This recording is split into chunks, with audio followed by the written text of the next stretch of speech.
为打破大秦20而亡的魔咒，你穿越成了扶苏，先赏鼓吹分封制的淳于越300大逼斗，再将亡秦必楚的项羽和汉初3杰收入麾下，趁着老头子嬴政还能多撑几年，你亲率大秦100万将士东征西讨，将大秦的黑色龙旗插满了欧亚大陆的每个角落。此时的咸阳宫内，始皇大发雷霆，50万大军南征百越，竟被几万杂兵打得溃不成军，主将战死，副将被俘。这等战绩是大秦开国500年面对6国强敌都没有过的，而此等荒唐事情，竟是英军虚关倒卖军粮赚取价差所致。愤怒的嬴政将军虚关9族赐宝，为阵亡的将士陪葬。赐宝可不是真的让吃饱，而是给人喂泥土，伴着水一直灌，直到撑死为止。刚喘口气，就听随侍太监来报：不好了，陛下，公子又把太傅给揍了。这次打的伤势严重，太傅是死活不干了，嚷着要回家种田呢。嬴政二话不说，带上赵高直奔御花园而去。但见假山之上，你背对众人而立，听到来人的脚步声也没改变姿势，反而十分装卑的高声道：天不生我迎扶苏，大秦万古如长夜。你摆出一副神秘莫测的姿态。父皇，儿臣的预判是否得到了印证？50万大军折损在百越，儿臣深知您现在很难过。说到这，你猛然一个转身，原本清澈的目光中爆发出了无穷的光芒。只要您让我参军，我必定收服百越，助您一统天下。嬴政的嘴角抽动，默默伸出了右手。一旁的赵高急忙递上了准备好的长棍，伴随着你逃跑的哀嚎声，赵高感叹：自从3个月前扶苏公子一场大病过后，就有点不太正常，不仅是没了以往温文尔雅的气质，整个人还变得浮躁不堪，整日号称自己上知天文下知地理，让陛下拜他为相，要助陛下一统什么7大洲。更可过分的是，他还动辄殴打太傅，特别敌视自己和李斯，有时离得近了还得吐2口唾沫再走，确实是该打。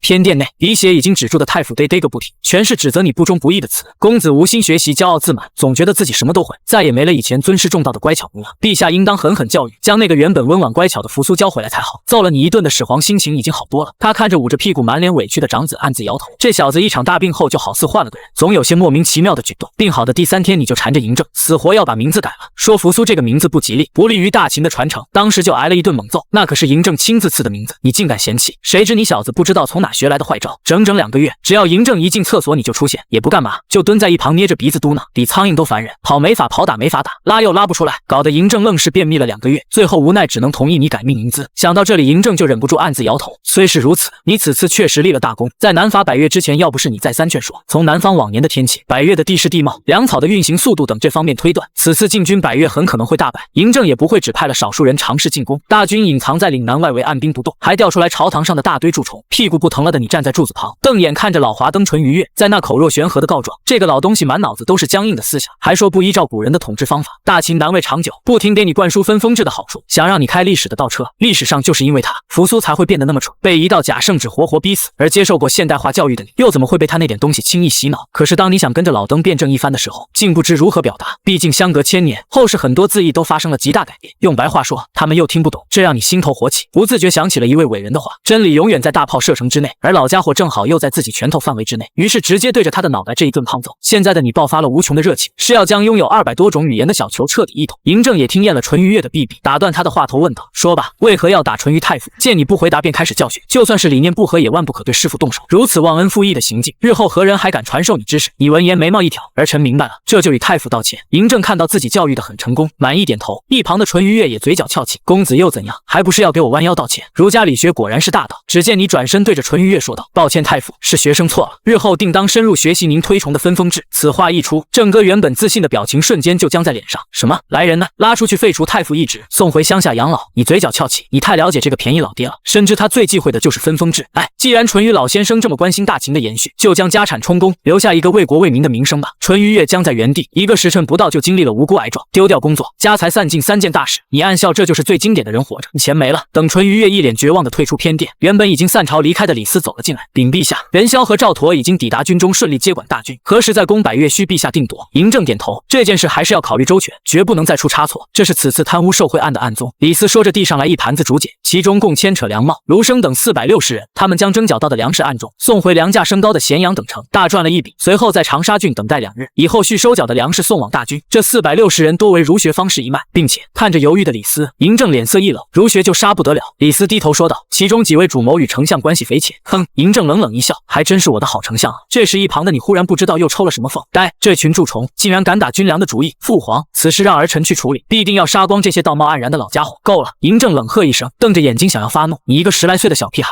怎么动不动就是杀这个杀那个？这要是流传出去，以前营造的仁德人设岂不全崩了？瞪了半天，却又无奈的叹了口气。你别说，这小子大病一场后才真是像朕，以前他那副事事犹豫不决的模样，真不像是自己的种。你小子又想干什么？有话就说，别整天演来演去的。这一弄直接将嬴政腾升的怒气打断，也恢复了不少理智。你嘿嘿一笑，还是父皇英明啊！我只是觉得460人是不是太多？咱们是不是少杀点？这样史书上也不会有损您千古一帝的形象。谁知嬴政听后不仅没有释怀，反而怒气再起。你的意思是他们犯了错，我不仅不能罚，反倒要为了后世的看法放过他们？你愣住了，这便宜老爹解析话语的角度还真是独到，明明是为了他好，不想他因为焚书坑儒被后世骂个几千年，这样一解析，自己反倒是在帮那群方士求情了。你一时接不上话，还没想好怎么回答，就听到嬴政冷声说道：“就听扶苏公子的，为了后世的看法，人拉去活埋，留下的书全给我烧了，看这本后世能从哪本书看到此事。”听到此话，你目瞪口呆。好家伙，原本只是坑儒，自己这一劝愣是把焚书也给劝上。要是按照扶苏原本的性格，见到嬴政发怒后，肯定就不敢多说了。但你却不一样，换了副面孔，厚着脸皮跑到嬴政旁边，又是敲腿又是捏肩。臣绝对支持父皇的决定，要杀光他们，不杀光他们，不足以平民愤，不足以慰藉将士们的在天之灵。朝堂之上如果放纵了这种人，日后谁还敢在战场上勇猛杀敌？谁还会一心为国？我堂堂大秦岂不慢慢被这些败类蚕食一空？就算是王婉那个老东西，从您亲政开始亲力辅佐，劳苦了大半辈子，那也是该死。虽然他没有明确参与此事，但是识人不明，举荐了贪官就应该连坐，抄其家产，诛其九族，如此才能泄心头之恨。你满脸狠辣的帮嬴政出主意，嬴政看着比自己还气愤的你，不知怎么的，好像也没那么生气了。嗨嗨，王婉只是想支持儒学一派的思想，推崇仁爱礼义治国，所以提拔了这些人，倒也没真的参与贪污军粮。他从先王时期就为朝廷效力，没有功劳也有苦劳，怎么能说杀就杀？如此岂不寒了忠臣廉臣的心？治国是要带脑子的，你别整天打这个杀那个的，暴力除了造成更多矛盾，别无是处。你顿时一副惊为天人的模样，原来如此啊，还是父皇英明。随后又一脸求知欲的盯着嬴政，那这400多人，嬴政满意的笑容还未落下就僵在脸上，自己这是被反将了一军。站在台下的李斯差点笑出声，公子简直是聪慧过人，竟然把这位千古一帝拿捏得死死的。此举顿时让嬴政在没了教导的兴致，狠狠赏了你一个脑瓜后摆手。此事日后再议。带着李斯离开，嬴政却忽然认真地问了一句：“这些日子你几次提到要入伍从军，为何？”你嘴巴微张，犹豫了半秒，还是笑嘻嘻地回道：“儿臣只是想要长长见识，看看我大秦无往不利的威武之师。”你没有说实话，难不成告诉嬴政自己没有安全感？日后朝堂上最大的2个势力集团会硬生生逼死自己？嬴政听后点了点头，倒也没说什么，只是看着你离开背影，眼神微微眯起。待你走后，李斯再次折返：“陛下，那460人如何处置？”嬴政面无表情道：“主谋夷3族，其余之人除去连坐止诛罪首。”李斯诧异抬头，没想到嬴政竟然会这么仁慈。要知道，这种触碰国家根基的事，不管是放在以前的七国还是周王朝，都要除去9族震慑世人，如此才能防止再有人敢犯。往日嬴政也确实是这样做，这次却仅仅因为公子几句话，便放过了数百人。看来公子在陛下心中的地位很是重要。紧接着，嬴政又看似随意地说了一句：“听说公子近些时日总是往蒙恬府上跑，与其他武将关系也都处得不错。以前亲近的文官一脉，现在却不怎么搭理，还真是小孩子心性啊，喜好说变就变。”李斯一时不知此话何意，只能低头谨慎回道：“小时候崇尚儒学礼智，稍大些总是会被铁血军武吸引，想来等公子再大些就会懂得均衡之道了。”谁知道嬴政听后哈哈大笑了一声：“是吗？那就好，我还以为是你们文官一脉对我这个长子有什么意见了呢。”李斯只觉得脑海一炸，近3个月的所有事情好似都有了头绪，御史大夫被废，郎中令被废，王婉的儒学一脉开始出现各种状况，那些身居要职的人一个个在快速消减，再加上这次的事情，文官一脉几乎是重新洗牌。李斯一直想不通是何缘由，现在才明白都是因为你的关系。如今废儒用法，王婉下台后必定是李斯为相，朝堂上法家也会慢慢掌握主动。嬴政这是在敲打他，让他谨记这天下是嬴家的天下，他们这些臣子全都是嬴家的臣子，他们所拥有的权力地位都是嬴姓赐予的，莫要将自己放得太高。李斯咽了咽口水，3个月前到底发生了什么？公子那场大病难道还有什么内幕不成？自那之后你彻底远离了文官一脉，嬴政的心态也发生如此改变。李斯猜不到是何原因，只能匆匆表示忠心。此话过后，嬴政便让他退下。望着满轮明月，嬴政眼中满是忧虑，这个最喜爱的长子这些时日越发不对劲，不再将那些父子君臣的道理挂在嘴边，脸上也总是挂着笑容，每天嘻嘻哈哈的不当回事，父子之间的亲情味更浓了。可嬴政从小便在朝堂上与百官斗智斗勇，揣摩人性，又怎么会看不出你笑容下面满是焦躁，好似有着什么危机在不断威胁着你的生命一样？嬴政猜不到是何原因，但能感觉到与你想要参军有关，好似只有到了军中你才能获得短暂的安全。同样望着月亮的还有回到寝宫的你，来到这里已经3个月了，你不仅没有融入其中，反而越发显得格格不入。没有手机，没有电脑，没有亲人朋友，心中真实的想法与苦难无人诉说，每天醒来便要装作一副与周围人同样的心态，吃着难以下咽的食物，要跟其他人一样高喊美食，看到千里外送来的水果，要装作第一次见的惊讶。更痛苦的是上厕所时用小木剪刮，幸好这具身体没有痔疮，不然自己岂不是每天都要经历生不如死的过程。emo了好一会，你才转身回到房间，2个14、15岁的侍女已经点上烛灯和熏香，见到你走来就上前为你褪去衣物，走到床边，被窝里一个身材凹凸有致的少女已经帮你暖好了床。你看着这一幕狠狠咽了下口水。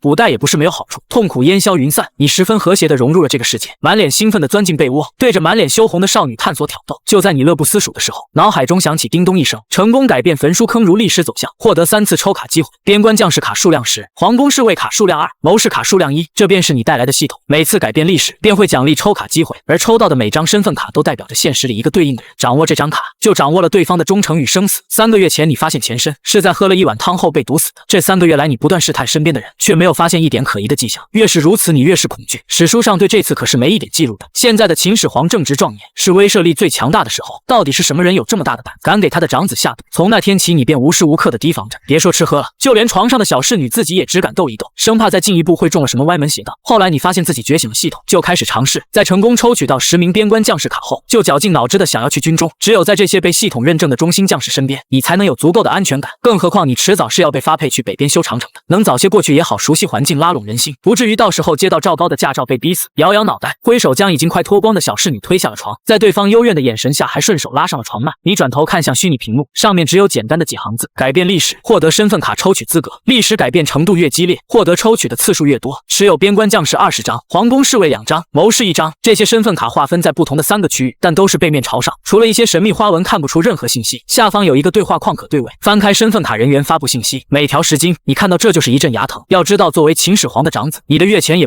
才不过100枚秦半两，而这个时代的金子并不普及，大多只在上层社会流通，持有金子更多是一种身份的象征。于是你厚着脸皮找蒙恬要了一间街头店铺，将其修整一番，起名去格，专门卖一些稀奇古怪的玩意儿，顺带卖情报，就是为了赚点钱好跟下属沟通。你没想到都穿越成千古一帝的儿子，竟然还在为钱发愁。你咬着牙将从越氏族人手里骗来的10金拿出，点开谋士一栏，选定唯一的身份卡，说了一句以最快的速度来去格找我，到了就说是来应聘掌柜的。你说完后停顿了2秒，对话框微微一亮，系统人性化的在下边提示了一句，对方已读不回。虽然郁闷，但你还是满心期待。谋士会是谁呢？不会直接就来个韩信吧？那也太刺激了。不过韩信应该算是武将，好像也不属于谋士一类。算了，明日见面便知。翌日清晨，你懒洋洋的起床，由侍女们梳洗更衣，你轻摇竹扇，慢悠悠走向朝阳殿。今日是月中考核日，虽然始皇帝特许你免考，但你还是早早前来蹭饭，毕竟御厨的手艺堪称一绝，光是撒了精盐的蒸肉就令人垂涎。踏入殿门，10余位皇子早已端坐两侧，你嘴角微抽，当皇子也这么拼？我起这么早，你们都不休息的吗？见长兄到来，众皇子齐声问安，唯独胡亥昂着头不理睬。你眯起眼，考完带你们去游玩，胡亥除外。9岁的胡亥顿时眼圈发红，撅着嘴，谁稀罕去，声音却带着哽咽。你心中暗喜，谁让你将来残害手足，这就当提前收点利息。你昂首阔步走向守卫这个始皇钦定的位置，连扶苏都不敢坐，展开扇子。你在声声兄长中飘飘然，身后突然传来哇的哭声。胡亥身旁的宦官慌忙安抚，心中暗骂：迎资公子好狠的心，幸好赵高大人派我保护胡亥公子。你对宦官的嘀咕充耳不闻，谁知那宦官见你无动于衷，竟摆出长辈教训晚辈的姿态，再次出言训斥。这次就算了，若再有下次，我定会禀告赵公，请陛下主持公道。到那时，就算您是皇子，也难逃责罚。你脸上的笑容逐渐消失，宦官见自己压制住了你，更加得意。公子放心，有老奴在，谁也不敢欺负你。即便是迎资公子，也得顾及赵公的面子。您拜赵公为师，实在是明智之举。胡亥眨着眼，向你投去挑衅的目光。你蓦然转身离开，宦官愈发得意，胡亥也笑得更加灿烂。其余皇子却神色凝重。赵高权势日盛，连他手下的宦官都敢训斥皇子了。公子将吕与公子高交换隐色，今日宦官敢训斥皇子，来日岂非要干预朝政？连长公子迎资都因畏惧赵高而忍气吞声，他们又能怎样？正当众人愤懑之际，殿外突然传来侍卫的喧哗声。枪！你手持利剑步入殿内，面无表情的将剑掷出，寒光闪。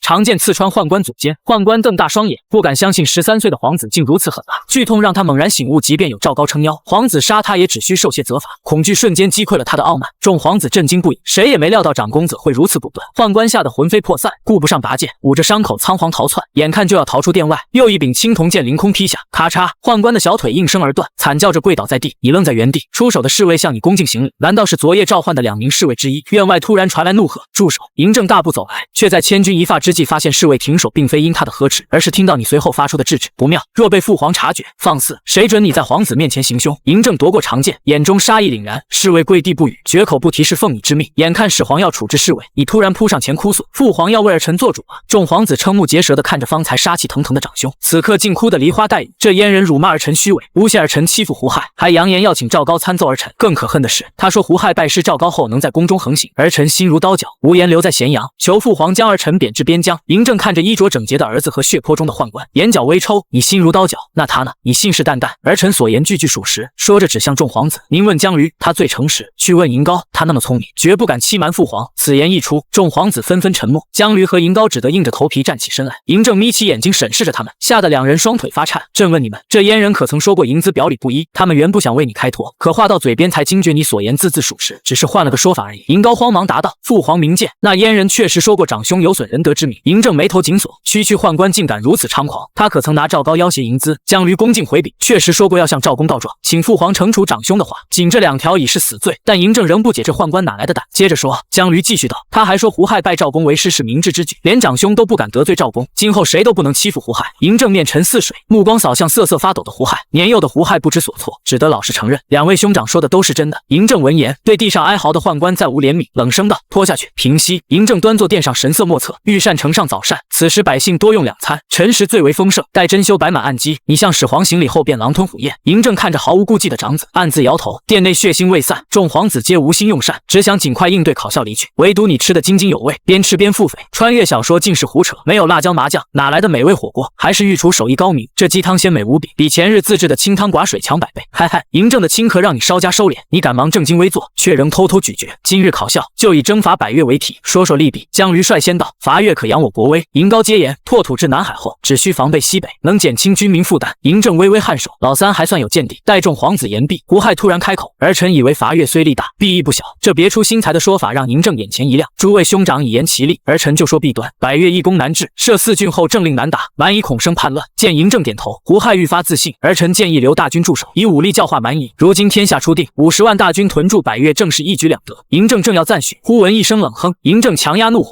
冷眼扫向身侧的你，怎么？你有话说？你从容起身，慢条斯理咽下最后一口食物，目光锐利的直视胡亥。赵高就是这么教导你的，连思考都不会，只会鹦鹉学舌，何时才能有自己的主见？这番训斥让刚恢复些信心的胡亥再度濒临崩溃，眼眶瞬间泛红，就连嬴政也隐约感到被冒犯，仿佛自己也成了被指责的对象。你却浑然不觉，继续侃侃而谈。南征百越，表面看是陛下为完成统一大业名垂青史的宏愿，实则劳民伤财，将士们水土不服，伤亡惨重，全为满足陛下一己私欲。此言一出，满座哗然，众皇子惊骇地望着长兄，这等大逆不道之言也敢说？谁知你突然话锋一转，那些酸儒定会如此进谏？父皇，儿臣学得像吗？这急转直下的转折令众人猝不及防。嬴政瞪圆双眼，差点被这突如其来的戏谑闪了腰。你狡黠一笑，随即正色道：那些鼠目寸光之辈，岂能领会父皇深谋远虑？父皇顶着重重压力南征，岂是为眼前小利？为的是大秦千秋万代的基业。他们只见当下，父皇却已放眼千年之后。这番慷慨陈词不仅令皇子们屏息凝神，连势力一旁的宦官都不由抬头，震惊地望着你。百越原属大周疆土，与楚国渊源颇深。当年灭楚时，百越曾联兵抗秦，如今我朝一统天下，若放任百越不管，散落部族终将凝聚成国，届时他们还会自认华夏子民吗？大秦南疆必将多出一头猛虎，百越贫瘠荒芜，打下它有何利益可图？为的是南方百姓永享太平，为的是后世子孙不必难顾，为的是天下苍生来之不易的安宁。这番论述令众皇子热血沸腾，嬴政也不禁拍案叫绝。对百越部族而言，此举实为开化之举。我们待取农耕技艺，礼乐文明，助其摆脱蒙昧。说是征伐，不如说是教化。父皇此乃仁政，但父皇再仁慈，也断不会将大军尽数留驻百越。六国余孽未清，文字货币尚未统一，民间仍存故国旧念。北方匈奴东胡虎视眈眈，国内看似太平，实则危机四伏。老秦人以为各地安定，多次迁徙。若北方生变牵制主力，国内再无震慑之师，一旦有人趁机作乱，后果不堪设想。你这番鞭辟入里的分析，将大秦内外局势剖析得淋漓尽致，连潜在危机都预见周全。嬴政不得不压下怒火，这小子说的确实在理，可诏令已命宦官传于赵高执行，难道要自打耳光？嬴政余光瞥向身旁宦官，暗自思忖，要不灭口算了。正听得入神的小宦官忽觉后颈发凉，见众人已被自己折服，你得意一笑，作为穿越者熟读史书，岂是浪得虚名？你乘胜追击，其实儿臣所长不在治国，而在统兵之道。攻城为下，攻心为上。若父皇允我参军，必以最小代价平定百越。嬴政对这锋芒毕露的长子愈发欣赏，却不解其为何执意从军。为免打击其热情，始皇选择暂不回应。你却得寸进尺。京城听闻伐越大军仅派数万人试探进攻，主力潜伏岭南外围，待探明地形后，在杨代又出朝中驻重。这一石二鸟之计，不正是儿臣所献？这还不足以证明儿臣军略之才。众皇子哗然，原来长兄早已参与军国大计。嬴政面不改色，这只能说明你与朕想到了一处。你瞠目结舌，这便宜老爹也太了。嬴政眯起眼睛，小子竟敢当众将我的军，既然你这般自信，朕今日便考考你。若答得满意，参军之事未尝不可；但若答不上来，任凭父皇处置。你眼中闪烁着自信的光芒，你精通历史，对大秦数百年的军事战役如数家珍，自诩无所不知。但凡有人敢问，你便敢应。此番从军之事，似乎已是板上钉钉。可转念间，忧虑又浮上心头。咸阳的膳食尚且难以下咽，军中粗粝的伙食是怕是更难忍受。但一起那碗险些夺去前身性命的汤药，你还是咬紧了牙关，保命要紧。若能借军旅之机研制些新奇物件，扭转几处历史轨迹，再凭系统收罗些心腹，往后便不必时时提心吊胆了。更何况兵权在守方能安枕无忧，纵使日后反京也无妨。嬴政冷眼瞧着你那副踌躇满志、已然畅想沙场英姿的模样，唇边掠过一抹讥诮。朕且问你，骊山驻军每请良田岁收几何？以正欲应答军中见旨，忽地语塞等等。您问亩产，面上笑意骤然僵住。嬴政慢条斯理的续问：咸阳郊野农户，终岁劳作可余几斛粟米？你彻底哑然。嬴政佯作诧异，这般浅显之事竟答不上来。那朕再考你10万大军，日行40里，需耗多少粮秣？若添5000战马，又需几多草料？你如遭雷击，史册何曾记载这些细枝末节？你惶惑地望向嬴政，却见对方笑意愈深，那根眼熟的刑杖已然擎在手中。父王且慢。泄尽怒火的嬴政神采奕奕，挥退众皇子后唤来赵高。臣间尾随胡亥的阉人，是你指派的？赵高早有负案，从容应道：却是微臣安排，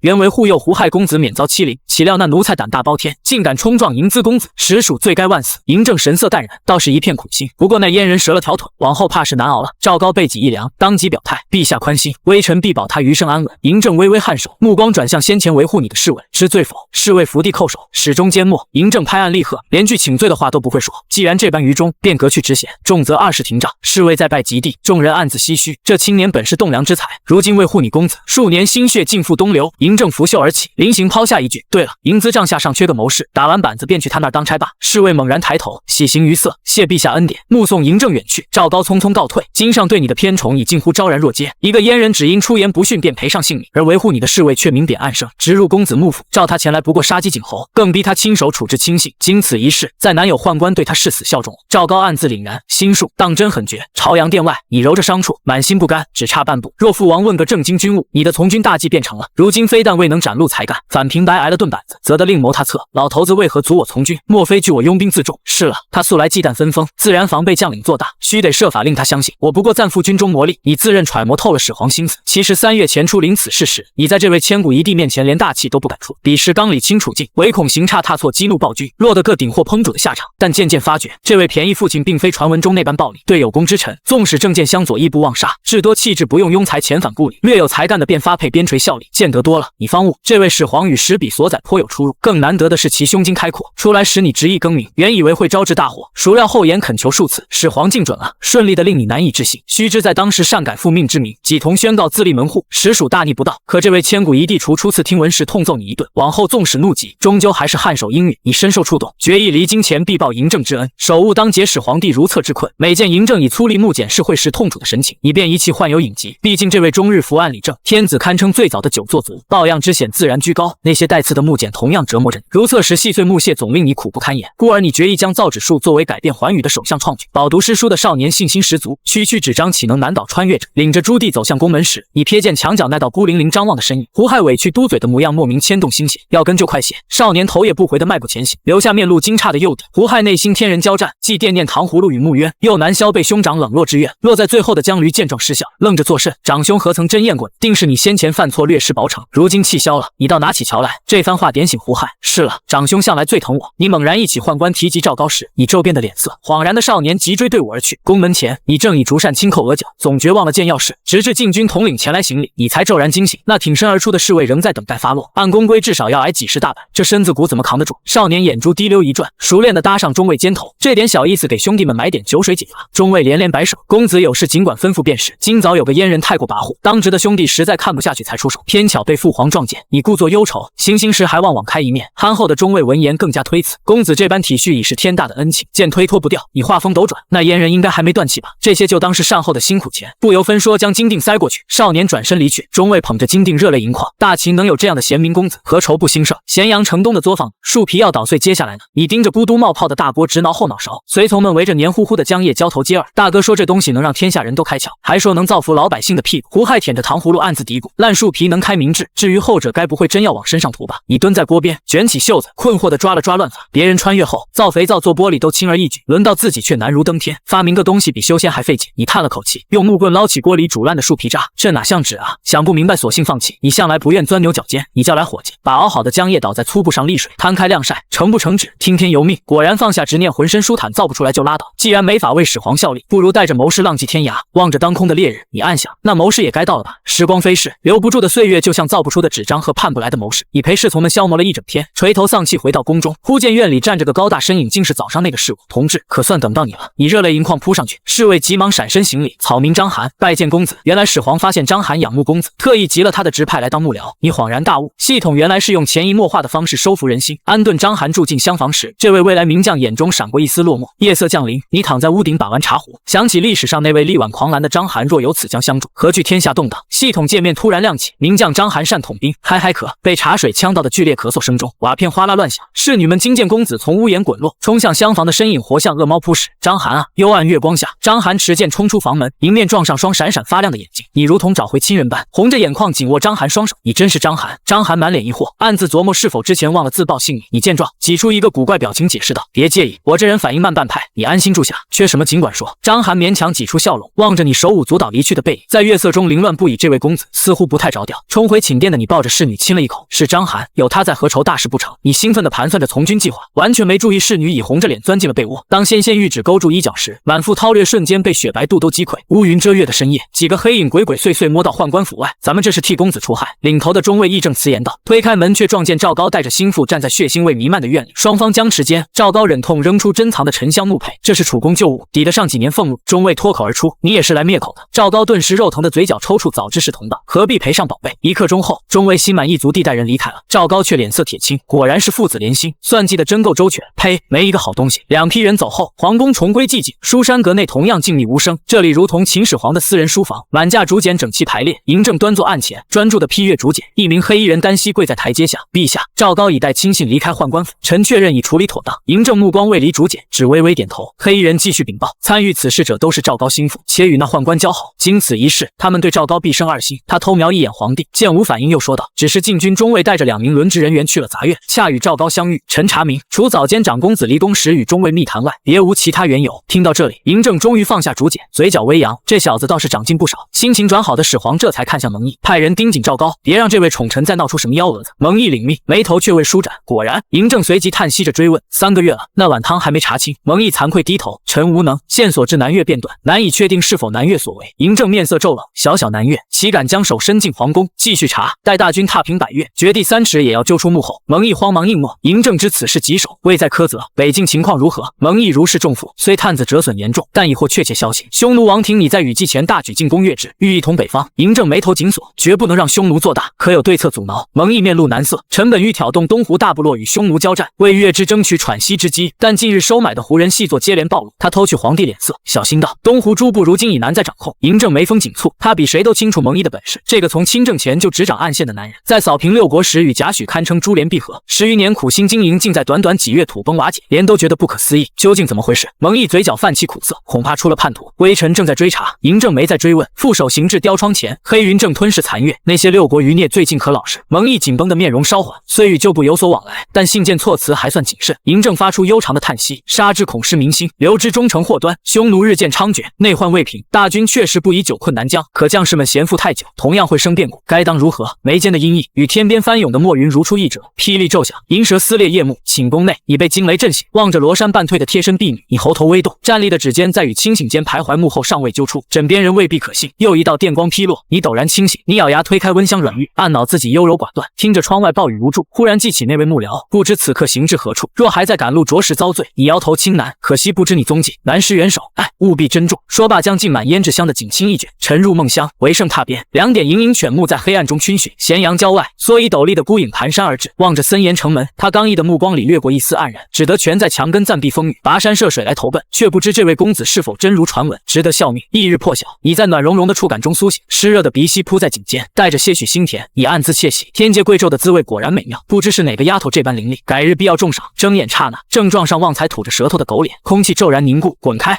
受惊的土狗耷拉着耳朵窜出寝殿，在宫婢们憋笑的神情中，你足足搓洗了10遍面颊才罢休。晨膳过后，院外传来张涵练剑的破空声，你顿觉豪情万丈。你搓着手盘算，虽说系统已认证张涵忠心，但你偏要让他见识真正的领袖魅力，要让其深信跟随自己才是毕生最英明的抉择，而树立威信的最佳方式，莫过于令更卓越的人才主动归顺，比如某位传奇智者的头效。此刻张涵尚未崭露头角，若有闻名天下的谋士当众臣服，岂非最有力的证明？若那谋士在表现得五体投地，张涵必然誓死追随。想到这般情景，你忍不住笑出声来，急不可耐地拽着张涵出宫。宫门处值守的校尉远远看见你便小跑近前。公子吩咐的是昨夜已办妥，只是碰巧赵高也在灭迹。你愣住，赵高竟亲自处置心腹，这般作为，日后如何统领下属？校尉继续低报，他起初错当下官是去寻仇，还赠了件信物，既蒙公子提携，下官岂敢再受他人恩惠？说着呈上木牌，一缕暗香浮动，你鬼使神差的接过，这气味莫名熟悉，想不起在何处嗅过。你索性赏了校尉金锭，带主仆走远。亲兵困惑道：那木牌看着贵重，为何要上交？校尉冷笑：愚钝，赵高当真要笼络我等？这等物件皆有来路，来日无我们偷盗，如何辩白？唯有献给公子最稳妥，还能得赏。做人须知进退。亲兵恍然大悟，校尉望着远去的身影轻叹：章邯这回真是攀上高枝了。宫门外，章邯明显感受到同僚们前所未有的敬畏，就连素来不和之人也硬着头皮上前寒暄。地位骤变带来的差异让他暗自发誓，定要辅佐公子成就霸业。你百思不解，这赵高与史册记载的奸雄形象大相径庭，索性不再深究，转而神秘地询问章邯：可知我近日为何总往去阁跑？见章邯茫然，你压低嗓门：我在等一位旷世奇才，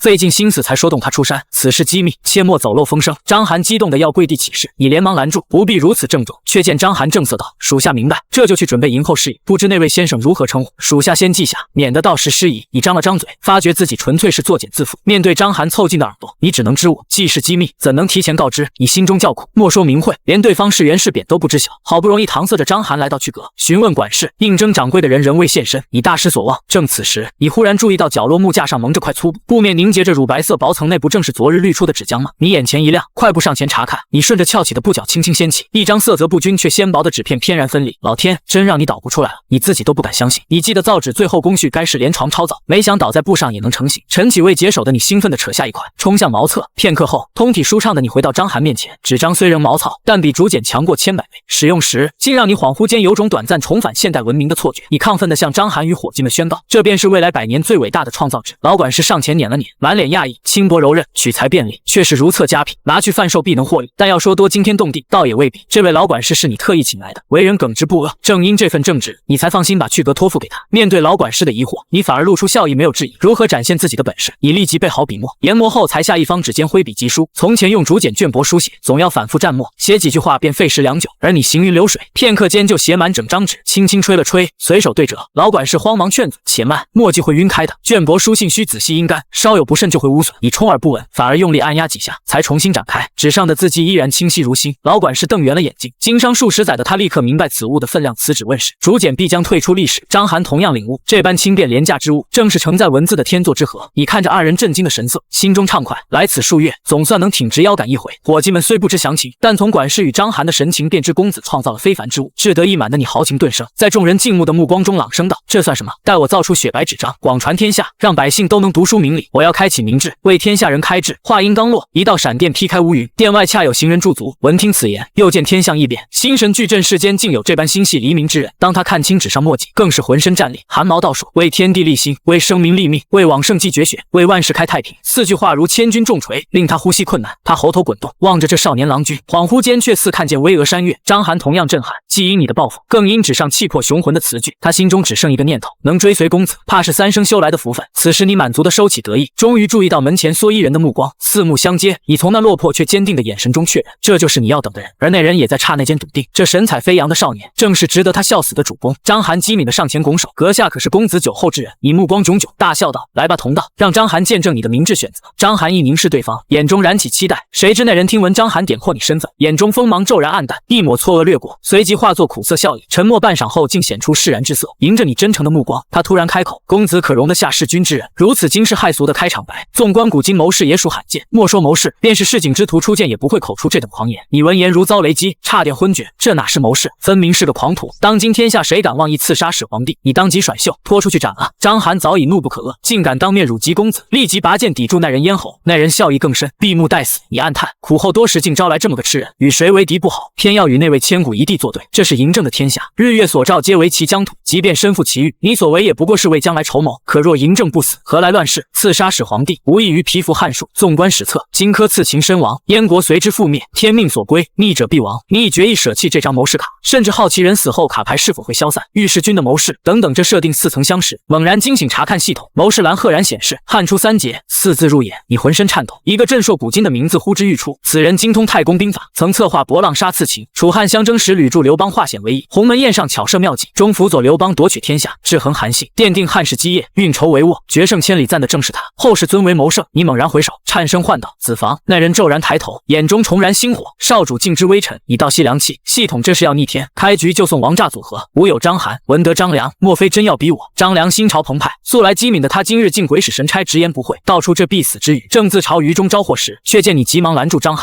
少年公子满脸纠结地扶起他，眉头几乎拧成结。不用张良，暴殄天物，用张良如何化解其王韩之仇？见张良神色变幻，以急中生智，搬出后世万能用语。此事嘛非是不可行，但需从长计议。在张邯困惑众人愕然的注视下，你拉着张良快步入内，嘴里絮叨不停。所谓事在人为，容我想想且先安顿。你拽着张良的衣袖穿过回廊，一把将他按在厢房坐榻上，倒了盏清水推过去，嘴上絮叨着，脚步却往外移。临出门咔嗒落下铜锁，这才长舒口气，这下总该跑不掉了吧？换做旁人被系统绑定，你或许会探究叛离机制，但眼前这位你连一丝风险都不敢冒，这可是运筹帷幄的张良。刘邦靠他逆转死局，有他辅佐莫说赵高李斯，就算韩信刘邦组团杀来，你都敢横刀立马？只要别学瓦剌战神瞎折腾，攥住这张王牌至少能保个全尸。安顿完俘虏的你转头训话，方才所见所闻统统烂在肚里。屋里那位当祖宗供着，吃喝用度任他取用，唯独不许踏出房门半步。仆役们面面相觑，公子莫非染了疯病，竟要后代弑君逆贼？张邯暴毙立在廊下，眉间沟壑能加死文银。返程路上你又哭又笑，活像是急眼挪戏的伶人。夜路见众时，你仍独坐院中望天，要怎么化解张良的灭国之恨呢？脚边的旺财甩着尾巴蹭个稀头，几番思量无果。少年忽然对着满月喃喃：快中秋了，清辉落在他肩头，将影子拉得细长伶仃。土狗湿热的舌头突然呼上脸颊，你被熏得泪眼汪汪。这年头连狗都这么原生态了，有人看吗？求推荐票。晨光刺破窗纸时，书山阁侧殿传来阵阵闷哼。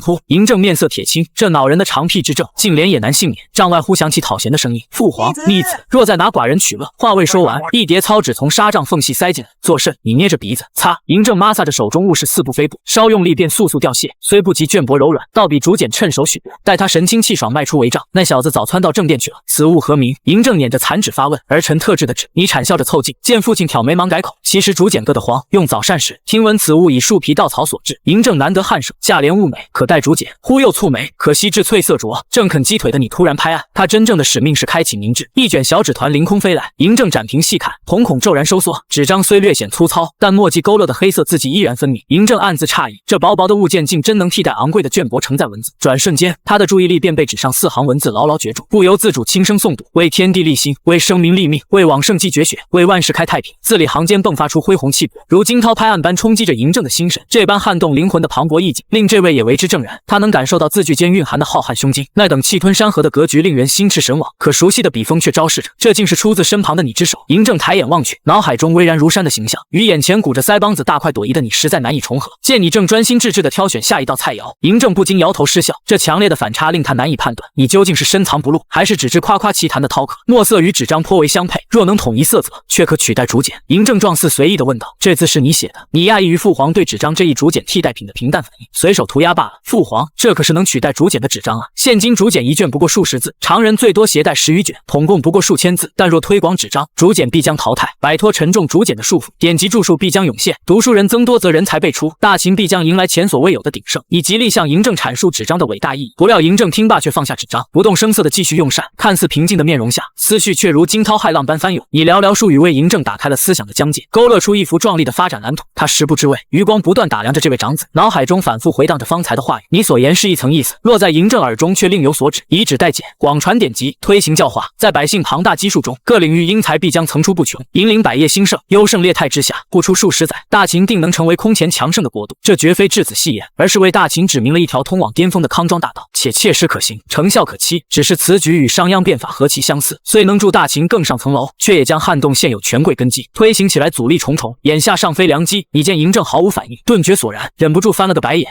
你不识货，我待会儿说与张良听，就不信显不出这圣贤气象。恰在此时，嬴政抬眼与你四目相对，当即沉声道：整日就知道吃，如今南征受阻，你不是自诩善统兵吗？稍后随我上朝旁听。你一时愕然，上朝旁听，你惊得连嘴里的鸡翅都忘了咀嚼，目瞪口呆。这可是太子才有的待遇啊！实载嬴政至死未立太子，若真册立自己为储君，那还惧惮什么？先除赵高，再控李斯，纵使始皇驾崩，也无人能威胁己身。你暗自窃喜，莫非自己已悄然改变了什么？恰在此时，系统提示音响起：恭喜宿主提前数百年发明纸张并推广成功，检测到宿主已拥有谋圣名将，恭喜脱离新手期，卡池新增技能卡，请继续提升实力。系统将逐步开放更多功能。你大喜过望，技能卡会是什么？莫非是降龙18掌之类的绝世武功？自己也能成为画本里的传奇高手？你强压激动，立即点击抽卡，余额不足，请充值。提示框弹出：新手期结束后，每次抽卡需支付10金。扑你险些吐血，这系统简直是个吞金兽，做什么都要金子，还永不降价，比后世奸商更黑心。刚召回张良的你哪来时间，只能眼巴巴看着抽奖次数干着急。看来得去区阁看看今日盈利是否够用。你竭力克制住内心的躁动，默默关闭了系统界面。嬴政远远望见你喷饭的模样，以为你是因即将上朝而兴奋，便冷冷提醒道：朝堂之上只许静听，若有谏言待退朝后再奏。此时的你满脑子都是抽卡系统，哪里在意什么朝会，只是敷衍的应了一声用过早膳。父子二人便向紫金殿行去。当你的身影出现在朝堂时，立刻引起群臣动。你公子怎会来上朝？莫非陛下要册立储君？此事毫无预兆啊！直到嬴政轻咳一声，众臣才慌忙晋升肃立。嬴政并未解释爱子为何出现在朝堂，以他之尊本就不需向任何人交代，只是面无表情地开始了朝议。朝会议程按轻重缓急排序，首要讨论的便是百越战况。此时李斯已接替王绾成为丞相，他率先出列奏报：启禀陛下，百越战事推进缓慢，因地形错综复杂，7日来仅攻克杨越、虞越及吴越3部。你心头一阵吴越，那不是都打到后世上海一带了？这速度哪里慢了？短短数日就拿下百越1/5的疆域。然而嬴政却冷哼一声：前次战役已歼灭百越主力，如今40万大军分3路进发，竟还如此拖沓。李斯立即俯首：回陛下，因水网密布，大军常需寻桥渡河，甚至动用舟船，实在难以提速。群臣皆默然不语。嬴政虽面露不悦，却也无可奈何。见皇帝不再追问，李斯继续禀报：2日前九江郡淮水南岸爆发叛乱，规模达1000人，大泽乡驻军已派兵。嬴政闻言身体前倾，目光如刀。缘由？李斯略微抬头，当地突发疫病，官吏依情律将病患牵至利所隔离。适逢有人病患及嬴真在菜碟间游走，侍女们照例为旺财市场每道菜肴。这规矩自你住进裕德殿便雷打不动。转眼已过3季，人多热闹，那份食谷的估计才不至于将你吞没。5副碗筷摆开，侍女们先动了住，你强忍馋虫，待他们是过菜举筷。章邯没料到这顿饭竟吃得如此特别，席间无人言语，只有碗盏相碰的清脆声响。侍女们在你跟前毫无顾忌，见着好菜竟敢虎口夺食。年纪最小的小茹尤其伶俐，竹筷翻飞间总能夹走最肥嫩的鸡翅。你岂肯相让？为保住最后一块鸡翅，二人快来助网，斗得难解难分。这热闹劲儿很快传染开来，整桌菜肴都成了战场，虽闹得人仰马翻，章邯心头却泛起暖意。这才像家宴没有虚礼客套，全凭本事抢食。见他防守薄弱，众人转眼将他面前的菜扫荡一空。章邯无奈，忽以迅雷之势从你碗中劫走鸡腿。你瞪圆了眼，好家伙，又来个抢食的，这般吃法倒是节俭。8道菜被5人1狗消灭得干干净净。饭后你揉着肚子踱出屋外，月光如水，回首望去，窗纸上映着侍女与旺财嬉闹的身影，你不由莞尔。这一刻，孤独似乎暂时退避。翌日天未亮，你就溜进书山阁蹭饭，在嬴政的白眼中大快朵颐，连势力宦官都暗自嘀咕：其他皇子想见陛下都得看时辰，偏这位想来就来，你还当兄弟们是怕挨训才不来？横竖训几句又不会掉块肉，临走还顺了份点心，打算带给宦婴他们尝尝，谁知又被始皇留下听政，只得先遣人送回。秋意渐浓，朝议与昨日大同小异，唯有一事令你警觉：一队匈奴人马诡异地穿过云中郡，潜入雁门后又迅速撤走。算算时间，距历史上匈奴大举南侵尚有数年，莫非是在探路？群臣不解其意，嬴政也指令边军加强戒备。本想散朝后询问你见解，一转身却不见人影。去阁内，你与张良争得面红耳赤，文房四宝当是纸墨笔砚。张良轻摇羽扇，砚台不过镇纸之物，岂能入列？该是纸墨笔案才对，没有平整案基，再好的字也显不出风骨。你气解，后世墨定须研磨，离不得砚台啊。可张良只悠悠道：公子且拿出须研磨的墨来瞧瞧。望着手中轻薄墨块，你语塞，围观伙计纷纷倒戈。子房先生说的在理，按公子说法宣传，岂不让人笑话？案基利润还高呢。连章邯也小声帮腔：公子，子房先生所言不无道理。最终老掌柜拍板，即日起文房四宝定为笔墨纸案。你颓然坐倒，眼看他们误入歧途，得胜的张良递来茶盏。公子莫恼，能想出文房四宝之名已属难得，毕竟不是谁都似在下这般思虑周全。你斜睨那张俊脸，嘴角抽动，史书里的谦谦君子，熟了竟是个自恋狂。把玩着腰间木坠，正要离去，忽见张良面色骤变。公子此物从何得来？听罢缘由，张良神色愈发凝重，细观木纹又清秀后，他猛然变色，可绝不是。见你摇头，张良方长舒口气，此乃南越断魂桥，平日与寻常事物无异，一旦遇水即化剧毒。南越曾有人借此在雨季夺数千性命，以后被沁出冷汗。前日暴雨时，你险些带着他冲出去。更令你心惊的是，这气息与扶苏所饮毒汤一模一样。指尖微颤间，一个念头划过，暗处的毒蛇仍在伺机而动。你慌乱地扫视四周，迅速封好木坠，拉着张良快步离开。眼下你只信任章邯和张良，张良一言不发，心里清楚必须尽快救出幕后。这次侥幸识破，下次未必还有这样的运气。三人刚踏出去阁，天空骤然电闪雷鸣，还未抵达宫门，暴雨已倾盆而至。你庆幸躲过一劫，但心头的不安挥之不去。你甚至不愿在城门闭路，宫门一开便冲进雨里。张良和章邯紧随其后，快到裕德殿时，雨势渐小，冲进院子的你稍稍松了口气，只有这里能让他感到安心。你甩了甩湿漉漉的头发，推开殿门，高声呼唤幻音取干衣。往日热闹的大殿今日却死一般寂静。章邯立刻按住剑柄，你也察觉到异常，连旺财都没有出来迎接。你声音发颤，再次呼唤幻音，突然啪的一声，冷风从敞开的窗户灌入，你嗓音紧绷，一个个喊着侍女和旺财的名字。别闹了，幻音再不出来，我真的要生气了。以往这样的威胁总能逼他们现身，可这次却无人回应。你发疯似的搜遍大殿，最终冲进侧房，闪电划过，照亮了地上静静躺着的旺财，以及伏在桌案上沉睡的3名侍女。桌上只有一道菜，早上你命人送来的浓汤炖鸡。你颤抖着捧起小茹的脸，冰冷的触感和嘴角暗红的血迹像刀子般刺穿你的心脏，你机械的摸索火势想点灯，潮湿的空气却让油灯一次次熄灭，视线也越发模糊。在张涵的帮助下，灯终于亮了。你背对桌案，生怕自己狼狈的样子惹来小茹的笑话。你在大殿翻箱倒柜找衣服，往日随手可得的东西，今天却怎么也找不到。放弃后，你呆坐在案前，梳理湿透的头发，昏黄的铜镜照不出人影，发丝越梳越乱，寒意渗入骨髓，无边的孤寂如般压来。砰！桌案被掀翻，衣柜被狠狠踹倒，他们怎么敢？怒吼在空荡的大殿里回荡。你砸碎所有能碰到的东西，嘶吼着发泄悲痛，不再是张良眼中胸襟宽广的雄主，倒像个失去至亲的无助孩童。张涵想上前搀扶，却被张良拦住。许久，你踉跄着站起来时，张良沉声道：“公子，现在最要紧的是缉拿凶手。”你回到侧房，将旺财搂进怀里，那曾经温暖的小脑袋，如今冰冷刺骨，让你浑身发抖。原来这里从来不是归宿，你是扶苏被害后才来到这个世界的。这个世界从一开始就对你充满敌意，无论是木坠还是那道菜，都是针对你的陷阱。那些人无时无刻不想杀你，甚至不惜害死你身边所有人，对你毫无怜悯。此刻，你终于看清了这个世界的残酷。这里不是和平年代，而是刚刚经历500年战乱的世界。人们早已习惯在权势与阴谋中生存，他们打着冠冕堂皇的旗号，只为达成自己的目的。不达目的，誓不罢休。你终于明白，即便有一个千古一帝的父亲，若自己不够强大，依然会被算计致死。就像历史上的扶苏，被发配至长城，最终被赵高和李斯假传圣旨逼死。这3个月的平静生活如同一场幻梦，如今被人狠狠击碎。你醒悟，防备毫无意义，唯有变得强大，强大到无人敢威胁你，强大到敌人听到他的名字便胆寒。只有那时，你才能真正拥有安宁。过去的顾忌与谨慎，此刻全被抛诸脑后。你颤抖着为侍女合上双眼，一滴泪水带走了最后的侥幸。再次睁眼，眸中只剩狠戾。既然你们想让我死，那就看看你们能否承受代价。禀告父皇，你遇刺，即刻封锁咸阳城。这一天，咸阳大雨倾盆，3万禁军倾巢而出，城门紧闭。始皇独坐紫金殿，丞相御史廷尉齐聚殿前，皇宫后厨侍女嫔妃数千人逐一盘查，所有与那道菜有关之人皆被彻查，最终只抓到一个送菜的侍女。她在被捕后当场自尽，未吐露半字。侍女自幼孤苦，无亲无故，毫无行刺动机，却偏偏做了此事。众人心知肚明，幕后必有主使，但线索已断，凶手已死，再无可能查明。你的反击如同打在棉花上，毫无回响。幕后之人有恃无恐。始皇震怒，一脚踹翻桌案，一群废物，堂堂大秦皇宫，竟让人行刺得手，还查不出真凶。廷尉，限你3日，若揪不出幕后之人，便用抵罪。暴怒的始皇杀气四溢，殿下3人冷汗浸透衣衫，里丝百丝不得其解。究竟是谁胆大包天，敢在皇宫中对你下手？大秦一统天下，威震四方，却连皇宫安危都无法保障，这不仅是刺杀，更是对大秦的羞辱。御史心中已将凶手祖宗18代骂遍。看嬴政这架势，若查不出一个够分量的替罪羊，你们3人都难逃一劫。专司刑罚的廷尉更是吓得浑身发抖。臣定当揪出真凶，若办不到，甘愿以死谢罪，请陛下息怒，保重龙体。嬴政冷着脸挥手，示意你们退下。3人离去后，蒙毅上前，陛下，仍是那伙人所为，暗卫已准备就绪，随时可收网，只要您下令，相关之人一个不留。嬴政却皱眉，死的只是3个侍女，那小子最宠爱的那个可还活着？蒙毅低头答道，通房侍女未死，臣早已命人将她调走，只是怕打草惊蛇，未敢多动。嬴政点头，嬴政虽想磨砺你的心性，让你见识世间险恶，但终究是个少年郎，此几个婢女事小，若连自幼相伴的贴身侍女都保不住，恐会令你心性受损。先按兵不动，待他消了气再拿人。蒙毅躬身应诺，暗自感慨，圣上对长公子真是用心良苦，真正的幕后藏得太深，2次都未露马脚，这些不过是被人当枪使的蠢材，杀光了又有何用？嬴政轻叹，转头询问身旁内侍，那小子现在怎样了？内侍连忙回禀，公子传信后便闭门不出，幻音姑娘也已回宫，期间还命人送了膳食进去。嬴政神色稍霁，雨过天晴，幻音悄然归来，你端坐案前，机械地咀嚼着食物。你是说那道菜送来前，恰巧有人唤你去为公子挑选衣裳，那婢女还主动替你当值？张良眉头微蹙，似有疑虑。幻音咬着嘴唇点头，正是。奴婢选完衣裳时雨势已大，便在廊下避雨。张良与张涵交换眼神，都觉得太过蹊跷，这神情却急坏了幻音。他正要辩解，你冷冷道，他们并非以你。幻音愣住，他们根本不懂父皇的用意。你搁下碗筷，望向紫金殿的方向。幻音回来时，你就已想通一切。3个月前扶苏中毒险些丧命，以使皇帝的性格岂会善罢甘休？那些人在嬴政眼皮底下作乱，却安然无恙。或许父皇在布局，又或是为大局隐忍，但这些都与你无关。他只在乎有人动了他的人，他要让满朝文武，让咸阳城，让整个大秦都铭记，招惹你的下场。张涵，传令廷尉，明日审案，本公子要亲自到场。晚膳吃的沉闷，再无人争着布菜，5人对着剩了大半的菜肴食不知味。饭后你独坐庭院，取出20金启动系统，面板显示还剩3次抽卡机会。你毫不犹豫确认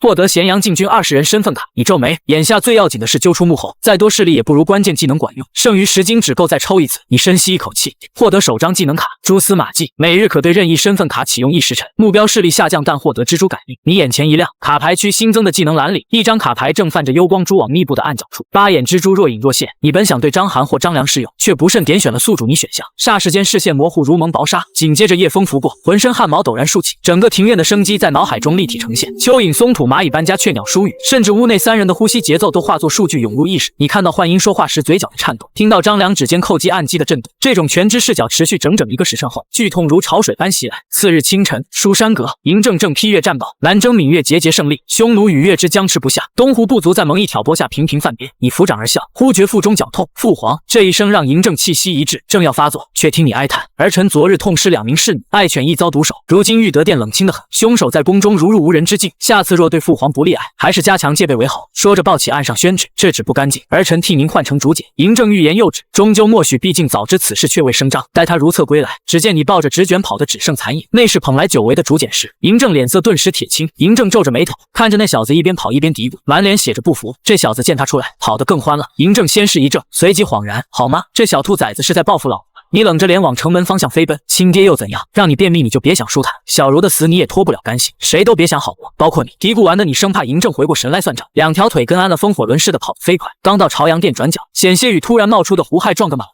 胡亥仰着下巴，一脸傲气，正要说话，你抬手就给他脑门上来了一记，你可没工夫陪小屁孩玩耍。嬴政下令封城3日，若在此期间找不出真凶，等城门重开，再想抓人就难了，到时候吃饭喝水都得提防，雨天不敢出门，整日提心吊胆，那才叫煎熬。宫门外，张良和章邯已等候多时，律刑司在城南渭水畔，路途遥远，太仆院备好了车驾，有御者驾车，3人不到半炷香便至。灰蒙蒙的屋檐笼罩着整个院子，门前站满了着黑红官服、束红巾的刑官。廷尉左监立于不远处，作为廷尉副手官阶不低，见宫中来车不卑不亢道：“恭迎公子查案。”廷尉大人已将相关人犯收押，连夜审讯。你冷着脸下车，有线索了。左监一怔，没料到如此直接，审了一宿。目前我问有线索没有，你语气加重重复道。左监面色难看，尚无头绪。你不再多言，带着张良、章邯径直入内。就在此时，一个佝偻着背的路人突然从竹筐中抽出一把，老者双手颤抖，步履蹒跚，脸上却狰狞可怖，死死盯着你。咸阳城执法衙门门前竟有人胆敢行刺，这出乎所有人意料。刑官们全都愣在原地，呆望着那老者持刀扑向。方才还窘迫的左监此刻惊得目眦欲裂。若长公子命丧律刑司门前，莫说廷尉大人，整个衙门上下都得陪葬，保护公子。你背对刺客，闻声才猛然惊醒，你浑身紧绷，转身时刀刃已至头顶，根本避无可避，只觉头顶一阵发凉。锵的一声，章邯的青铜剑已横挡在前。刺客显然没料到章邯身手如此敏捷，手腕急转改劈为刺。章邯抬腿便踹，刀锋未至，人已倒飞出去。左监这才慌忙围上，手忙脚乱地检查你是否受伤。这惊险一幕令他后怕不已，方才若是稍慢半分，在场诸人皆要人头落地。他不敢想象，若你真在此遇害，那位高坐龙椅的会如何处置他，恐怕连全尸都难保全。其余刑官也回过神来，立即将你团团护住。原本惊出一身冷汗的你反倒镇定下来，你喘息着拾起那把砍骨刀，冷笑道：“当真有趣，堂堂大秦公子，昨夜遭人，今日又当街遇刺，这大秦江山究竟姓甚名谁？就这般笃定我查不出幕后主使。”你笑容森冷，眼中杀机毕露，那神情让左监恍惚间似见暴怒的始皇帝，不禁打了个寒战。以为家里会对章邯道：“将人压下，没有我的命令，任何人不得接近。我倒要看看他们还能猖狂到几时。”章邯领命推开刑官，反扭刺客双臂押往大牢。刺客也似认命般，毫不挣扎地被带走。你提刀不语，径直步入律刑司大院。院内景象与想象中不同，两侧虽站满刑官，却只跪着几名被缚的嫌犯，旁侧还有个锦衣华服的青年，虽未被绑，却满脸不耐。再往里看，北面案几后端坐着廷尉，左右各设一案，左为赵高，右坐一陌生中年男子。那人衣着比你更为考究，可你搜遍记忆也不识此人。3人原本谈笑风生，见你入内立即噤声。廷尉最先起身迎咨公子。赵高与那男子随之行礼。廷尉瞪了眼紧随其后的左监，让你去迎人，到了也不通报。左监不敢作声，只对廷尉使了个眼色。廷尉以为他在推诿，暗骂蠢材，便不再理会。来人，速为公子设座。你置若罔闻，径直走到赵高面前，冷眼相对。赵高面色一僵，讪笑着退后2步，你这才在他原先的席位落座。见这位年方10余的少年公子如此强势，廷尉连忙打圆场，看来公子偏爱此座，就请赵府令一步欣席吧。赵高干笑2声，正欲离去，你突然寒声质问：“赵府令为何在此？”赵高身形微滞，只得转身答道：“陛下之臣通晓律法，特命臣协助廷尉审理此案。你颔首，正好，本公子对律法所知有限，就劳烦赵府令在旁解说，以便理清案情。”不等赵高回应，你已转向廷尉询问审理进展。赵高僵立原地，面色铁青。此刻立于你身后的他，活脱脱像个寻常宦官。首座的廷尉见此情景，眼角不由抽搐。不是说公子性情温和，不喜争斗吗？怎今日一照面就将赵高压制至此？赵高虽为中车府令，却是陛下心腹，实际地位堪比9卿，而你虽贵为公子，在朝中并无实权，本该只是旁听者。但此刻赵高如侍从般立于其身后，顿时令在场众人气势矮了3分。短短片刻，整个律刑司的局势已被你完全掌控。这一手身份转换，连随行的张良都暗自赞叹，看向你的目光又添几分深意。你简略询问后，便知案情陷入僵局，线索在侍女处已然断绝，廷尉只能将相关人等尽数拘来审问。经彻夜排查，100余名嫌犯已排除大半。廷尉言语间已有放弃之意，只求保全家人性命，方才与赵高密谈，正是希望他在陛下面前美言。你不动声色，目光扫向对面中年男子，这位是？廷尉忙道：“此乃屈氏家主，其长子牵涉此案，屈家主深明大义，主动将长子送来配合调查。你恍然楚国3三大豪族之一的趋势，当年足以制衡楚军的存在，如今也被牵至咸阳。郑玉开口，张良突然附耳低语：“公子，那青年腰间也挂着断魂桥，你瞳孔骤缩。”只见院中青年腰间木坠，与自己那枚断魂桥一模一样。青年正不耐烦地叫嚷：“该问的都问了，与我何干？何时放人？我还得准备秋猎呢。”此时无人注意，墙角有个仆役提着满桶井水缓步而来，哗啦一桶冷水当头浇下。除了张良与你，众人皆惊。青年暴怒，踹翻仆役，拾起石块砸去。这身衣裳抵你10条贱命。话音未落，突然喉头痉挛，体内如万蚁噬心。他惊恐抓挠喉咙，黑子鲜血不断涌出，绝望地向屈氏家主伸出手。院内其他嫌犯尚未回神，相继发出痛苦嘶吼。转瞬间，庭院已成修罗场，仿佛天罚骤降，无人知晓发生了什么。混乱的人群发出惊恐的哭喊。反应最快的赵高猛然瞪圆双眼，终于明白你为何要逃。他毫不犹豫转身冲向你所在的房间。既然你最先察觉危险，那里必然最安全。廷尉这才回过神来，紧跟着赵高逃命。中毒者越来越多，四周刑官接连倒下。这骇人景象让人群分成两股，一股逃向律刑司外，另一股随赵高涌入你房间。狭小的房间瞬间挤满人，几名侍女嫌犯哭喊着乱作一团，直到张良高声喝道：“这是不是鬼怪？等半个时辰毒气散尽就能出去。”他镇定的声音终于让众人安静下来。这时屈氏家主突然发出撕心裂肺的哀嚎：“我的儿啊！”他跪在门前捶胸顿足，都怪我糊涂，这事本与你无关，只因你朋友牵涉其中，我非要带你来交代清楚，谁知竟害了你啊！这位昔日权倾楚地的枭雄，此刻匍匐在地，嚎啕如市井老妇。想起庭院里那具华服青年的尸首，连铁面廷尉都不禁动容。缉捕文书上分明没有这号人物。廷尉正欲上前搀扶，赵高仪抢先哽咽道：“屈公高义，令郎为协助朝廷办案，竟遭此毒手，下官必当奏明圣上，为贵府请赐忠义门第匾额。屈家主以秀世累，庶子寂寞，须臾何意？”他临终只念到着想回故土，但求禁令解除后，陛下开恩容老朽携其骸骨归九江，葬于淮水之畔。说罢向赵高深深作揖。在场众人无不唏嘘，几个婢女已在心中勾勒出白发人送黑发人的悲情戏码。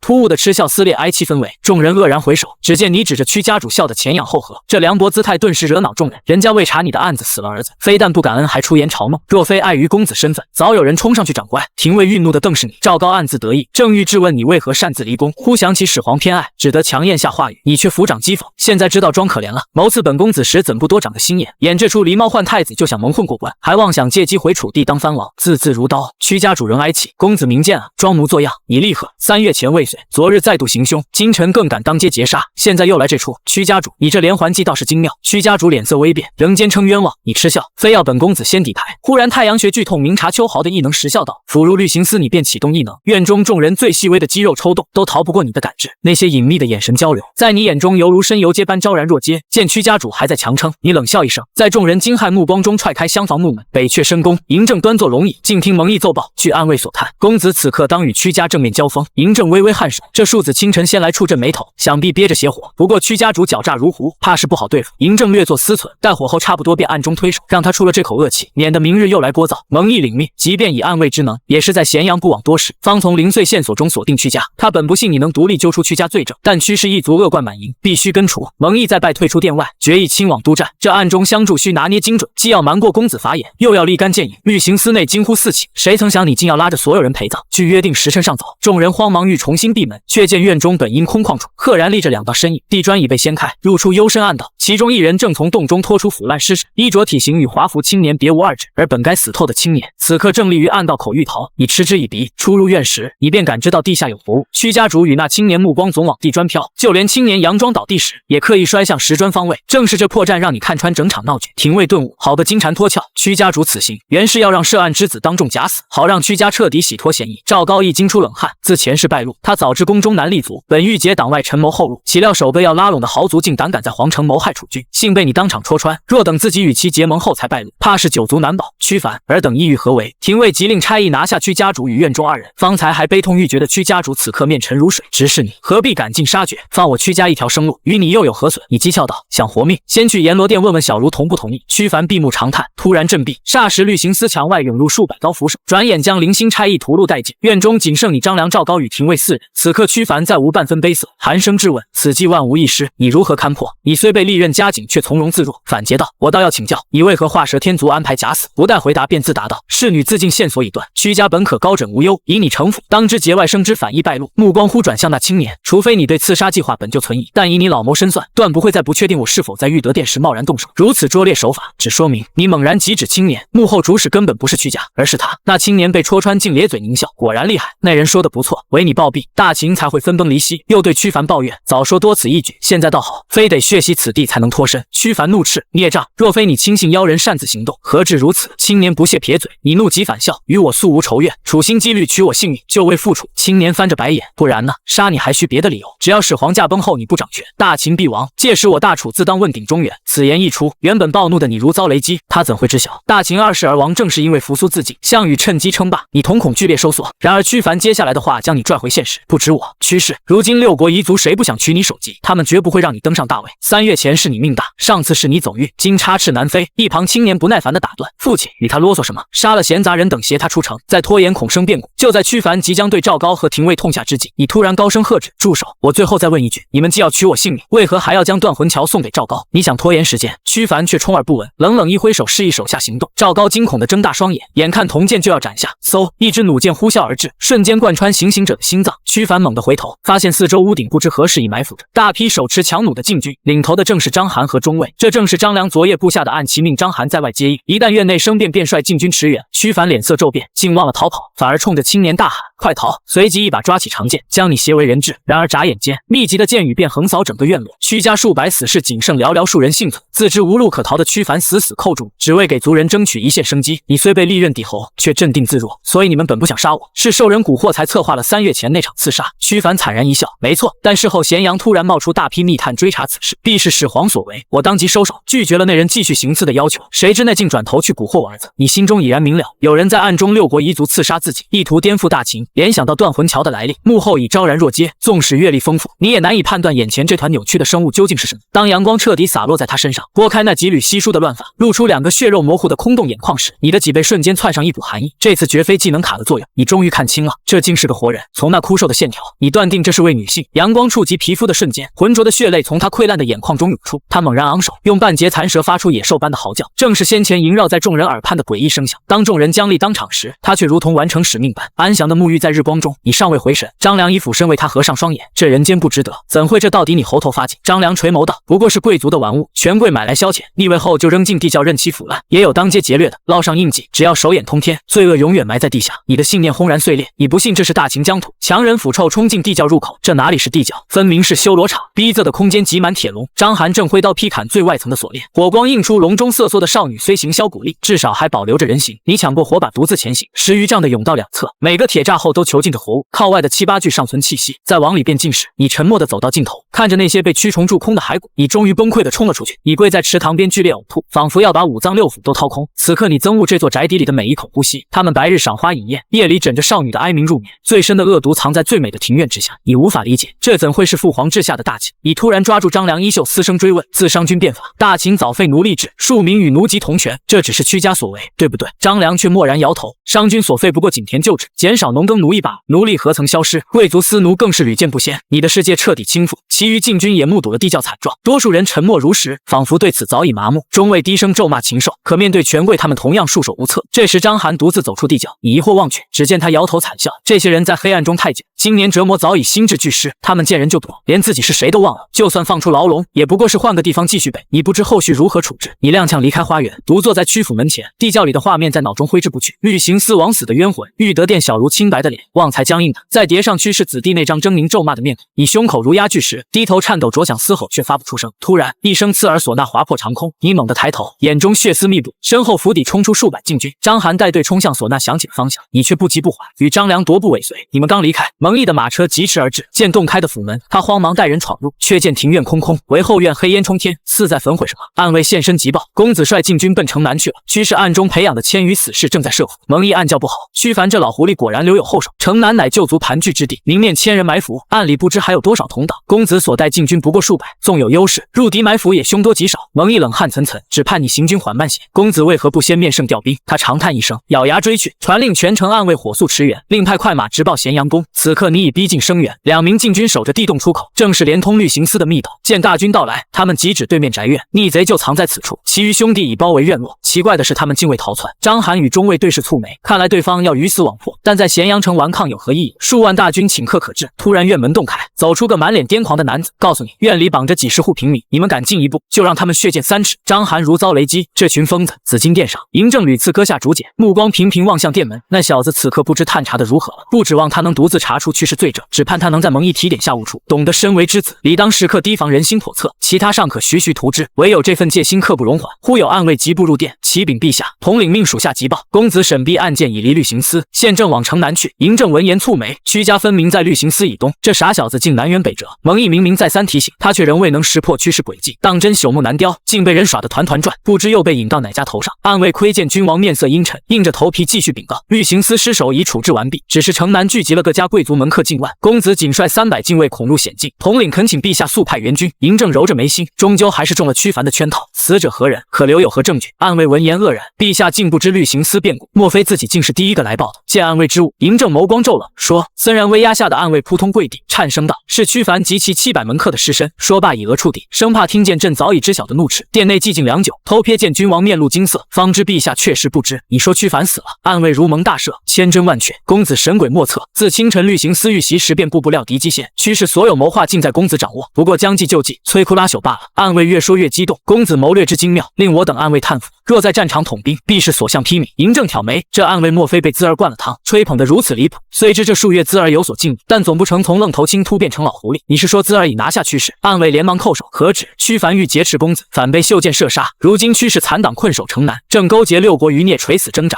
嬴政微微颔首，看来蒙毅教导有方，既然出了这口恶气，也该收网了。这些贵族沆瀣一气，终是祸端，须得亲自料理。思及此，君王豁然起身，命人取来尘封多年的陆如剑。趋势府邸外，你推开张涵，独自走到朱漆大门前，对管家打扮的男子冷喝，叫曲靖滚出来。途中禁卫已将屈家底细和盘托出，你早知那青年正是屈凡独子曲靖。管家斜眼嗤笑，想见我家少主，等着吧。嚣张态度引得身后禁军怒骂，贱奴安敢对公子不敬？你抬手制止，眼中血丝却越发狰狞。宅内正堂，曲靖搂着半美妇高坐主位，曲靖急急压下剑尖，直取你心窝。不料你似有预知般侧身躲开，这行云流水般的闪避，令在场众人目瞪口呆，连城楼上那人也一时失神。曲靖3度出剑，皆被避开，终于乱了阵脚，慌忙收剑欲再擒少女。就在剑锋回撤的瞬间，你屈起的食指重重敲在他肘部麻筋上，啪！曲靖整条胳膊顿时酸软无力，佩剑应声落地。你趁势抬肘，狠狠撞向他面门，砰！曲靖眼冒金星之际，只见你左手抄起下坠的长剑，寒芒乍现，斥挟持人质的左臂顿时血如泉涌，钻心疼痛让曲靖猛然清醒，连滚带爬向后逃窜。院中1000名家丁与禁军同时举起，却因顾忌误伤而僵持不动。突然，曲靖最倚重的家臣厉声喝道：“放箭！”立即放箭。尚未逃回院门的曲靖惊愕回首，却见那家臣抢过弩机，疯狂瞄准你。他猛然醒悟，这一箭若出，双方必将血战，你若死，自己也难逃一死。住手！曲靖对身旁女子嘶喊，指望他能制止家臣。那女子却诡秘一笑，熟练地架起另一把弩，直指大门。曲靖如坠冰窖，寻常妇人怎会精通弩机？这嫁入曲家的美妾，来历绝不寻常。他终于明白，为何父亲迎娶她后从不亲近，还屡次警告自己远离，可惜悔之晚矣。嗖！弓弦震颤的刹那，高处禁军箭雨倾盆而下，混乱中，箭矢在狭窄空间里疯狂穿梭，众人如麦秆般接连倒下，百姓更是瞬间毙命。你早在对方扣动弩机前就已行动，护着少女翻滚躲避。是一支利箭仍穿透了少女大腿，她紧咬嘴唇，直到被你拖至墙角，才痛苦瘫倒。望着血流如注的少女，你眼中血丝暴起，怒火再难抑制。隐卫都给朕现身，格杀勿论！这声怒吼震彻云霄，城楼上的嬴政攥紧双拳，蒙毅焦急望去，却遭厉声呵斥，还杵着作甚？没听见吗？刹那间，无数火把自城楼亮起，化作火龙映红南城，屋顶相抹，数万黑甲将士如潮涌现。没有半句废话，大秦以最残酷的方式向天下亮出利齿。夜色如漆，你却分明感到漫天箭雨遮蔽了月华。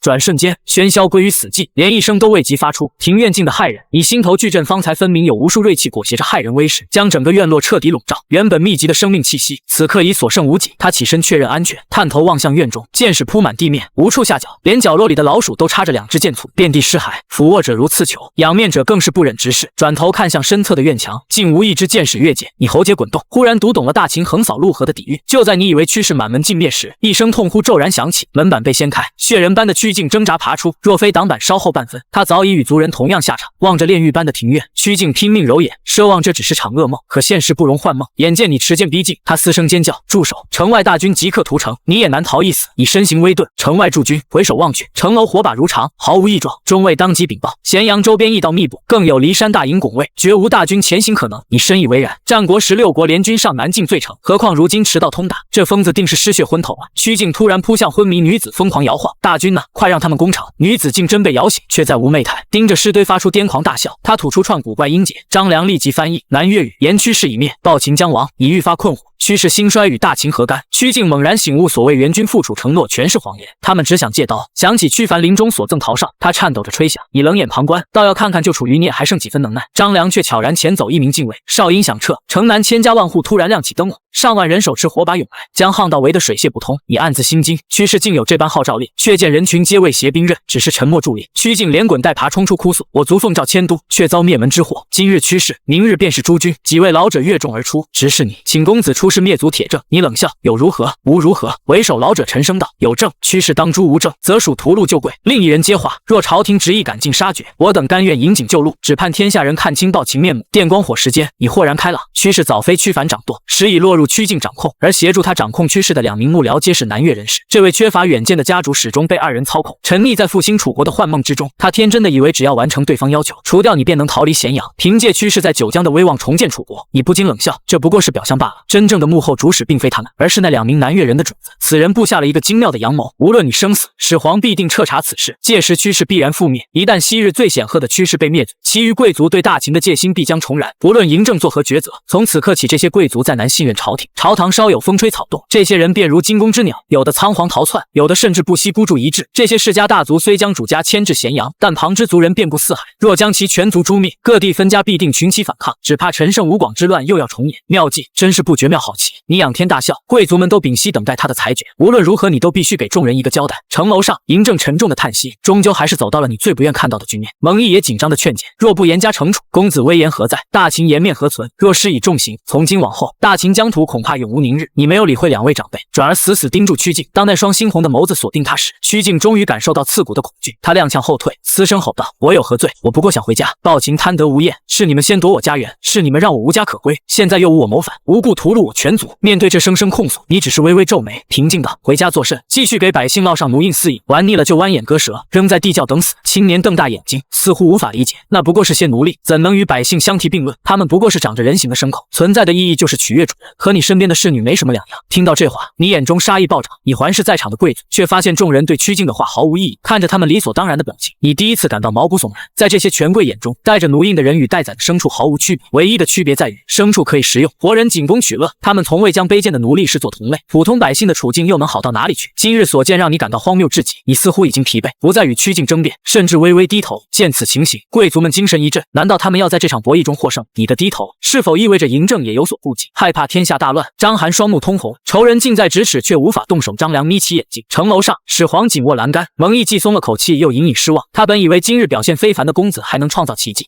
剑光一闪，谁都没料到低头的你会突然拔剑。曲靖难以置信地捂住脖子，却止不住喷涌的鲜血。在贵族们愤怒的目光中，他的头颅滚落在地。为首的2名老者浑身发抖，不敢相信你竟真敢无故斩杀曲靖。他们终于怒不可遏，好个滥杀贵族的暴君，你这是要毁了大秦！诸位都看清了，大秦公子屠戮屈氏满门，如此必遭天谴。今日我们便在此请始皇给天下人一个交代。这时禁军押着一名囚犯上前，将其踹倒在地。招！囚犯低声道：曲靖收买我京城埋伏律刑司，等皇宫车驾到时刺杀你公子，许诺事成后封我彻侯。禁军又是一脚，大声点！囚犯只得抬头高喊，声音传遍城南。2名老者仍不服气，死无对证，谁知道是不是栽赃？忽然有百姓在远处喊道：他说的是真的，我今早亲眼所见。接着10余个声音附和：没错，我们赶集时都看见了。断断续续的喊声让老者无言以对。你朝声援处拱手致意，多谢父老仗义直言，但不必多费口舌。这等小人不值得本公子解释。提审此人只为昭告天下，大秦以法立国，王侯庶民同罪同罚，凡残害奴仆伤害我大秦子民者，皆以灭族论处。黑暗中传来窃窃私语，早就听说公子仁厚，怎会无故诛灭屈氏？果然事出有因。听说屈家买通婢女谋害公子，还私下奴仆。下午看见官差从曲府抬出100余具少女，此罪如何惩处？全凭殿下裁决。轻则杖责30，重则念及2老年事已高，你高声打断，80杖便各领40把。赵高竟随声附和：公子仁慈。引得嬴政都不由多看了他几眼。待你离去，2位老者面无人色，这般年岁，40杖足以致命。城楼上，嬴政满意点头，蒙毅教导得当，此子果然不负众望。蒙毅闻言一怔，这2句话有何联系？心中却暗自腹诽，这也叫好。屈家被他玩弄于股掌之中，那所谓的屈家罪人，实则是章邯从天牢提出的死囚，从黎明布局到深夜收网。公子早已算定屈家必亡，小如咽气之时，结局便已注定。蒙毅越想越惊，日后定要小心这位心思缜密的公子。嬴政全然不知，仍对蒙毅赞不绝口。毕竟京城他还夸你纯良敦厚，提着曲靖头颅祭奠过小卢，你拖着疲惫身躯回宫，这一昼夜让你看清了大秦，既非史书记载那般不堪，亦非世人想象中美好。血衣未换便倒在榻上，恍惚唤道：“小茹，备水。”话音骤止，空荡店内再无人应答。辗转难眠时，你点开系统提示，自由身份卡收录完成，长线进程激活，6国贵族矛盾初级，成就奖励发放中。朦胧间，你梦见与小茹同桌用膳，这次你故意让他抢走了最后一块肉。沉睡整日后，你在浴桶中查看系统新功能，自由身份卡竟收录了小茹的影像，标注侍女属性。原来真心效忠者会被自动记录。继续浏览长线进程提示事件：激化6国贵族矛盾进度，初级达成高级可解锁装备卡时，你若有所思，当年大秦覆灭，6国贵族却是祸首，若能提前化解，不知会解锁何等装备，铠甲火铳。还是你短暂幻想后暂且搁置此念，眼下最要紧的是系统奖励，因宿主提前激化与6国贵族矛盾，大幅改变大秦国运，奖励3次抽卡机会，外加1次心血来潮。心血来潮可预知1次致命危险，你不禁倒吸冷气，此次影响竟如此深远，连额外奖励都触发了，预知死亡危机，无异于多了一条性命。你按捺兴奋，趁系统状态良好，必须抓紧抽卡。简单整理后便冲出店外，直奔禁军大营查看昨日查抄的屈家财物，这笔巨资足以让他实现梦寐以求的财务自由。刚踏出店门，就见张良与张邯在银杏树下对弈，金黄落叶铺满地面，衬着蓝天白云，颇有诗意。你暗叹，难怪古人能写出那么多绝美景致诗句，这般美景，任谁见了都会诗兴大发。以为惊动二人，舔了舔嘴唇，快步向外走去。张邯闻声抬头，见你要出门，立即起身欲随，却被张良拦住，还附赠一个白眼：“公子是去清点战利品，你跟着作甚？”继续下棋。张邯嘴角微抽，随手落下一枚黑子，眼看就要吃掉张良大片白棋。张良慌忙按住棋盘：“且慢，方才只顾拦你都没注意，这步不算，重来重来。”张邯无奈闭眼，心想：你以为我真想跟着公子，不过是懒得陪你下这臭棋罢了。话说，公子心情似乎好转了，你要不要趁此机会表明心意？张良盯着棋盘随口应道：“再等2日吧，待公子真正释怀再说，毕竟他才10几岁。”这2日的遭遇确实太过残酷，张邯却不以为然。你的计谋固然精妙，无论是与死囚合演的那场戏，还是提前准备的袖剑，都功不可没，但切莫小觑了公子，他能未雨绸缪，让我联络晋美，识破屈凡诈死之计，面对曲靖以百姓相挟时从容应对，更将屈氏余孽一网打尽，岂是寻常少年能做到的？